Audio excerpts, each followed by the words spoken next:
कायदा तुमच्या बाजूने आहे, पुढारी तुमच्या बाजूने आहेत, सरकार तुमच्या बाजूने आहे. त्यामुळे तुम्ही एक बोभाटा केला ह्या 2-4 वर्षात. आमच्यावर लय अन्याय होतो, आमच्यावर लय अन्याय होतो. आता खरंच सांगून टाकतो तुम्हाला, अन्यायच नाही. सासूरवास हा शब्द गुरुजीला शिकवाया सुद्धा पुस्तकात राहिला नाही. गुरुजी काय शिकील त्यालाही सासूरवासची. तो गुरुजी काय वांग सासूरवास शिकील त्यालाही सासूरवास दे. काल 3 चपात्या नेल ते 4 चालवलं, 1 कोणाला द्यायचे, त्यालाही सासूरवास आहे. सासूरवास नाही तुम्हाला. 15 वर्षापूर्वी महिला मंडळ मुलीचा बाप मुलीला दिवाळीला जर न्यायला आला तर नवरदेवाकडची माणसं त्याला चहा देत नव्हती,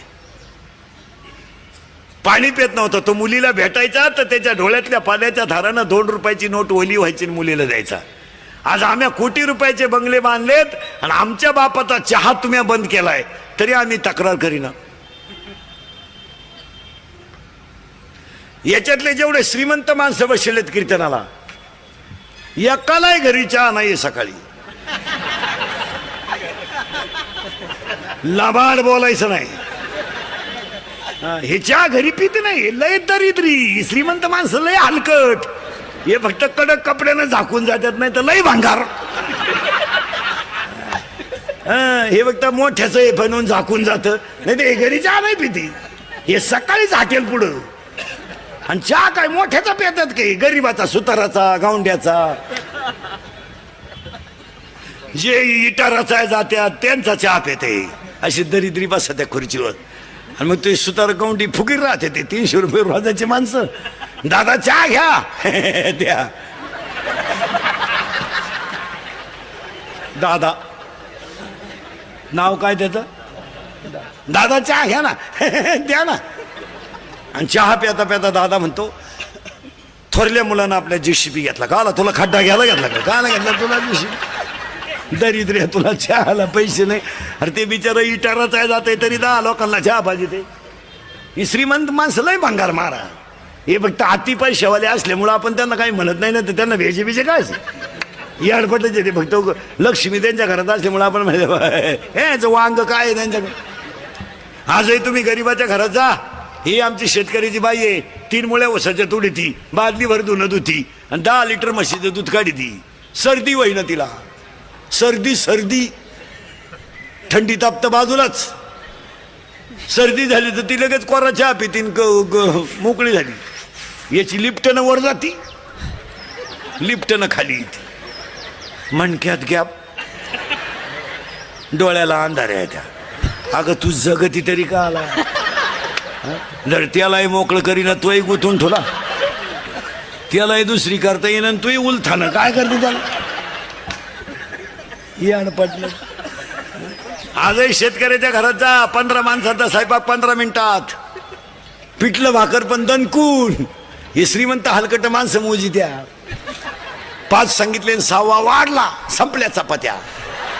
आणि त्याची बायको म्हणती निवांत जेवा. ताटल्या खाता का निवांत जेवा.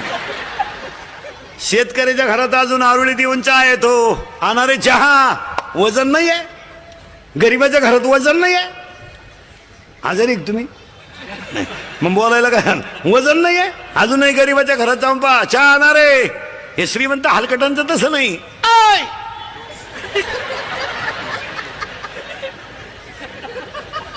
खिडकी जवळ जात, अरे सांग ना 2-4 काय मुळ्यात दुखत होतं, सांग 2-4. आणि मग ते मॉडेल येतं चहा घेऊन, केस बिस मोकळे सोडेल, गाऊन बिवून घालेल. बा बा बा बा बा बा बा बा बा. आपल्याला वाटतं जोडून आमुष आली काय ना आज जोडून.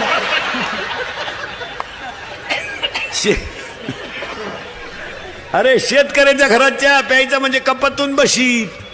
या दरिद्र्यांच्या घरात कपाट डोकायला लागत. चहा आहे का. अजून 1 वर्षानं या श्रीमंताच्या घरात एकच कप येणार सगळ्या पाहुण्यांना. फक्त पाहुण्या पुढं कप याचा आणि पाहुण्यानं जिबीचा शेंडा बुडवायचा फक्त त्याच्यात.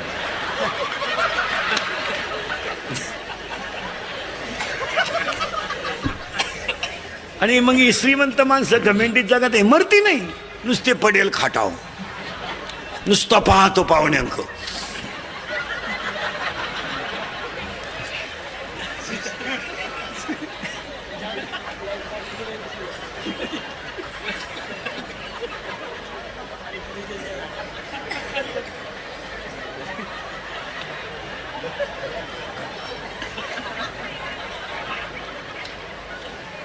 पाहुणे म्हणले चहा.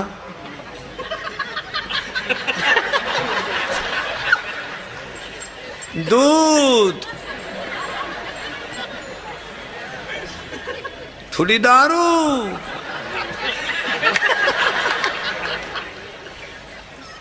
मरती नाही. आणि मेले तर यांना कावळा शिवत नाही. भाषण करणारे कटाळे कावळाची येणं. एक महाराष्ट्र शासनाचा कर्मचारी मेला. भात वाळला 10:30 वाजले. भाषण करणारे कटाळे कवर खोटं बोलतील. कारण नदीवरच्या दाव्याचं भाषण म्हणजे प्युअर खोटं भाषण. अहो कसाही मरू चांगलाच म्हणायची पाळी येते ना. तो येडं सोडून मेला तरी आपण म्हणायचं त्यांचे आणि आमचे जवळचे संबंध होते. आता काय करता. वाहिला बुद्वी दुःखाची केवळ, वाहिला बुद्वी दुःखाची केवळ, वाहिला बुद्वी दुःखाची केवळ, वाहिला बुद्वी दुःखाची केवळ. वगरे ते भाळाची नाद, वगरे ते भाळाची नाद, ठेविले आनंद तैसे चिरहावे, ठेविले आनंद तैसे चिरहावे. एक महाराष्ट्र शासनाचा कर्मचारी मेला कावळाच येईन. भाषण करणारे कटाळे कवर खोटं बोलतील. प्रवचनकार आहे कटाळा कवर सांगन काय. मग एक जण म्हणला इकडे ही नोकरीला कुठं होतं म्हणला. तुम्हाला महाराष्ट्र शासनात होता. कावळा शिवणार नाही म्हणला. 100ची नोट ठेवी म्हणला. भात हो ठेवली ना 100ची नोट. 50-50 कावळे गोळा झाले हो. पण कावळ्याने फक्त नोटच नेली. 7 तासात राहिला. आता काय माहिती. मग दादा कोंडकेने फुकाट पहिली 100ची नोट काढली का. तेव्हापासूनच काढली. एक ही माणसं मरत नाहीत. मला गोष्ट नाही सांगायची. सरकारनं आणि आईबापाने मुली किती मोठ्या नेऊन ठेवल्या त्याचं सगळ्यात मोठं ज्वलंत उदाहरण ढोरेबाई. त्यांच्या वाढदिवसाला इंदुरीकडचं कीर्तन ठेवलं म्हणल्यावर त्या माणसाला 100 वर्ष ब्याव नाही. आपलं कीर्तन जर वास्तुशांतीला ठेवलं तर वर्षात 2रा बांगला होतो. ज्यांनी ठेवला असतील त्यांना अनुभव घ्या. जर दुकानच्या उद्घाटनाला ठेवलं तर वर्षात 2रं दुकान होतंय. जर वाढदिवसाला ठेवलं तर माणूस 100 वर्ष जगतोय. आणि जर लग्नाला ठेवलं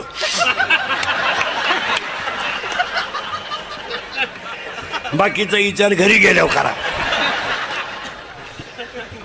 आता ह्या अभिष्ट चिंतनाला माझं कीर्तन ठेवलं म्हणल्यावर हा वाढदिवसाचा जो कार्यक्रम आहे आजचा हा ढोरे हा ढोरे मॅडमचा नाहीये. हा ढोरे मॅडमचा नाहीये. हा जो वाढदिवस आहे हा स्त्री किती मोठी असते हे सगळ्यांना दाखवून देणारा उत्सव आहे. हा एकटा एका मॅडमचा आपल्यातली एक मॅडम आहे. आणि ह्या वाढदिवसाला एक ध्यानात ठेवतो महिला मंडळ.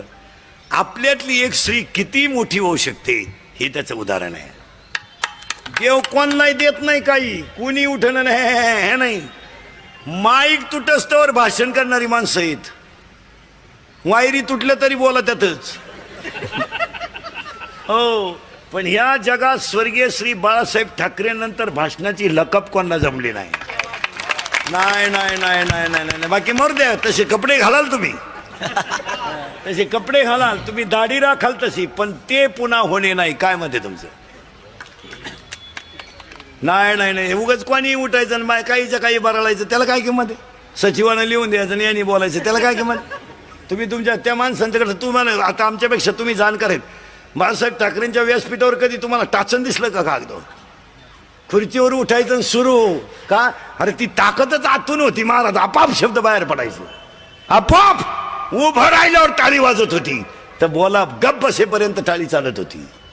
का त्या वक्तृत्वात ताकद होती. वा ते काय असं कोणी उठायचं. ते काय 15 ऑगस्टचं भाषण नाही का 4थीच्या पोरांना. इंग्रजांनी देशावर अन्याय केला तुझ्या इतका नाही केला बघ त्यांनी केला. हे काय भाषण आहेत. हो पुन्हा व्यक्ती होईल तशी बोलणारी नाही. ऐका नीट. स्वर्गीय श्री बाळासाहेब ठाकरे नंतर भाषणाची लकब कोणाला जमली नाही आणि विरोधकाला सुद्धा हसायला लावणारं विलासराव देशमुखानंतर भाषण कोणाला जमलं नाही. वा वा वा वा महाराज, सत्ताधारी असो नाही तर विरोधक असो, खळखळा असला पाहिजे. त्या भाषणाची लकब होती. तीन दुसऱ्याच्या हृदयाचं छेद घेणारं स्वर्गीय श्री R.R. पाटलानंतर भाषण कोणाला जमलं नाही. नाही आणि हृदयाला घाम फोडणारं स्वर्गीय गोपीनाथ मुंडे नंतर भाषण कोणाला जमलं नाही. आणि आज सगळ्यांचं जिरवणारं पवार साहेबांनंतर कोणाला जमलं नाही.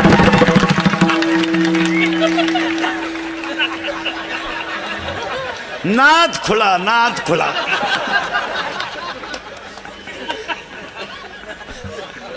काय तुम्हाला एक वाक्य सांगा महाराज, जे आपले लोक अभ्यास करीत नाही महाराज.